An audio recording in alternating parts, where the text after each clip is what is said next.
دعا میں قبول کرتے ہیں اور کہتے ہیں بہن زینب اگر تم نہورے کرتی ہو اصرار کرتی ہو تو ٹھیک ہے، میری طرف سے اجازت ہے، تم اپنے بچوں کو کربلا کے میدان میں لڑنے کے لیے بھیج سکتی ہو۔ اب ہمیں یہاں غور کرنی پڑے گی، کون ماں دنیا میں ایسی دیکھے گی کہ اپنے بچوں کو کربلا جانے کے لیے دولہا بنائے، انہیں سجائے رچائے اور کہتی مانگ کرے، سرما لگائے اور کہے بیٹا اونو محمد تم کوئی بیکار یا عام میدان میں جنگ لڑنے کے لیے نہیں جا رہے ہو، بلکہ تم اپنے ماما حسین کی محبت میں جا رہے ہو، اور جب تک تمہارے اندر جان باقی رہے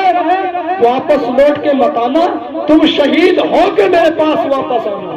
یہ والدہ کہہ رہی ہیں، اور آقا حسین اللہ اکبر عزیزان ملت اسلامیہ،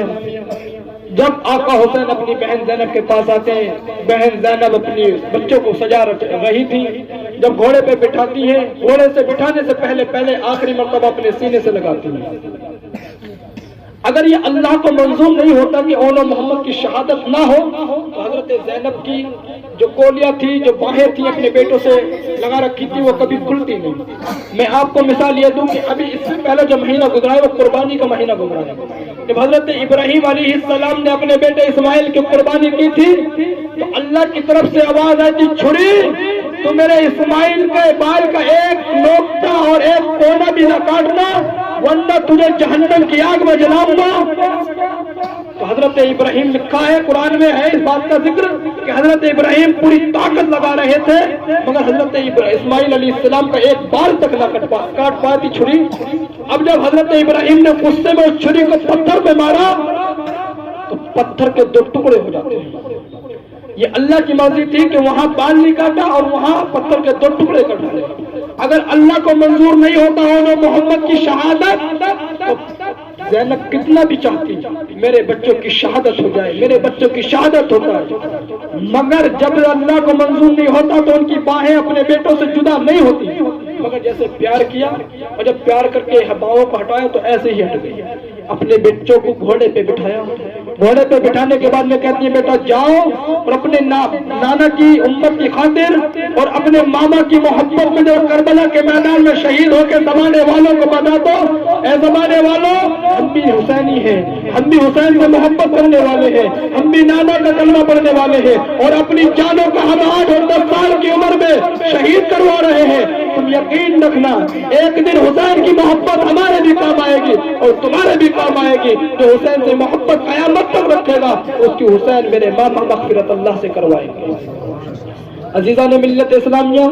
یہ بچے دوڑے دوڑے کربلا کے میدان میں جاتے ہیں۔ غور کریں نا، آپ کے گھر میں بھی 8 اور 10 سال کے بچوں کا کتنی بڑی عمر ہوتے ہیں، کتنی ان کی ہائٹ ہوتی ہے، کتنی ان کی لمبائی ہوتی ہے، یا کیسی ان کی عقل و ذہانت یا ان کے اندر کیسی نالج ہوتی ہے۔ آپ اس بات پہ ذرا غور و فکر کریں، اپنے دماغ کو ذرا دوڑائیں۔ مگر جب یہ 8 اور 10 سال کے بچے اونو محمد ساتھ جاتے ہیں اور کربلا کے میدان میں یزیدیوں کو پکار کر کے کہتے ہیں یزیدیوں ہمیں پہچانو، ہم ہی اونو محمد ہیں، ہم ہی زینب کے بیٹا امام حسین کے بھانجے علی کے نواسے ہیں۔ جس کو اپنی بیویوں کو بیوہ بنانا ہو وہ ہمارے سامنے آئے، جس کو اپنے بچوں کو یتیم کرانا ہو وہ ہمارے سامنے آئے۔ یہ امام حسین کے بھانجے تھے، بظاہر دیکھنے میں تو بڑے چھوٹے نظر آ رہے تھے مگر اللہ نے ان کی آواز میں اتنی کڑک اور اتنی طاقت رکھی تھی کہ 22,000 کا لشکر ان کی آواز سن سن کے ڈر گیا تھا، سن سن کے تاریخ ان کے اندر ڈر کا ماحول پیدا ہو گیا تھا۔ ابن زیاد نے کہا لوگوں تم شرم کے مارے کہیں ڈوب مرو، 22,000 کا لشکر ہے، یہ چھوٹے چھوٹے بچے تمہیں للکار رہے ہیں۔ کسی کہنے والے نے کہا تھا اور ابن زیاد ابن سعد ظالم یہ بچے نہیں ہیں، یہ شیر خدا کے شیر ہے، یہ حضرت علی کے نواسے ہیں، امام حسین کے بھانجے ہیں، ان کے مقابلے میں نکل کے دیکھ تجھے پتہ چل جائے گا یہ بچے ہیں یا کیسے ہیں۔ اللہ اکبر عزیزان ملت اسلامیہ، حضرت امام حسین کے بھانجوں کے مقابلے میں ایک کے بعد دوسرا، دوسرے کے بعد میں تیسرا، آخرکار مجبوراً انہیں آنا پڑا۔ اونو محمد 7 وار کرتے تھے، اپنے برابر مل کر کے ظالمت میں ٹوٹ پڑتے تھے، جب تک ایک آتا رہا، دو آتے رہے، حضرت اونو محمد سب کو جہنم واصل کرتے رہے۔ اعلان کیا گیا ظالموں یزیدیوں یہ اون محمد امام حسین کے بھانجے، ان سے ایک ایک کر کے مقابلہ نہ کیا جائے، بلکہ انہیں چاروں طرف سے گھیر لیا جائے اور چاروں طرف سے گھیر کر کے ان پہ حملہ کیا جائے۔ اب 22,000 کا لشکر تھا، اللہ کو ان کی شہادت کو قبول کرنا تھا، انہیں شہید کرانا تھا، اللہ کو یہی منظور تھا۔ ظالموں نے اون محمد کو چاروں طرف سے گھیر لیا۔ جب بچھوڑ تیروں کی ہونے لگی، برسات تیروں کی ہونے لگی، 22,000 لشکریوں نے اپنے اپنے تیر اپنی اپنی جگہ سے پھینکنے برسانے شروع کر دیے، تو اون محمد کے جسم کو چھنی کرتے ہوئے، ان کے دل کو ٹکراتے ہوئے عزیزان ملت اسلامیہ حضرت اون محمد کی روح اور جان کو بالکل کمزور کر دیتے ہیں، اور حضرت اون محمد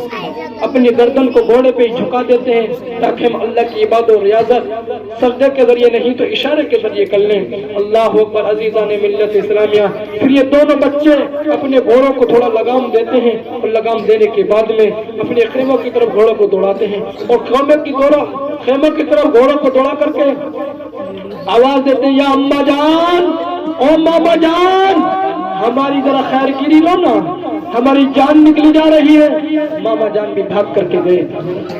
بہن زینب، اماں زینب بھی بھاگ کر کے گئی، اور ان اون محمد کو گھوڑوں سے اتار کر کے حضرت زینب نے اپنے دونوں بچوں کو گود میں اٹھا کر کے کہا، یا اللہ، میں نے تیری رضا کے لیے اون محمد کو بھیجا تھا، رب ذوالجلال تو ان کی شہادت کو اپنی بارک میں قبول فرما۔ یا اللہ، میں نے دونوں اون محمد کو تیری راہ میں تیری رضا کے لیے قربان کر دیا، یا اللہ ہم تو بتا کہ تم اس سے راضی ہو گیا۔ غیب سے آواز آئی، او زینب، تو نے اپنے بھائی کی محبت میں میری رضا کے لیے مجھے راضی کرنے کے لیے اپنے دونوں بیٹوں کی شہادت دیتی ہے۔ او زینب سن لے، جب تجھے روز محشر لگے گا تو تجھے وہ عزت کا تاج دیا جائے گا، وہ تجھے عزت دی جائے گی، تیرے بچوں کو وہ مقام دیا جائے گا کہ دنیا دیکھے گی، دنیا رشک کرے گی، کاش ہم بھی کربلا کے میدان میں ہوتے، کاش ہم بھی امام حسین کی محبت میں قربان ہو گئے ہوتے۔ عزیزان ملت اسلامیہ، آخرکار یہ باتیں اللہ اور حضرت زینب میں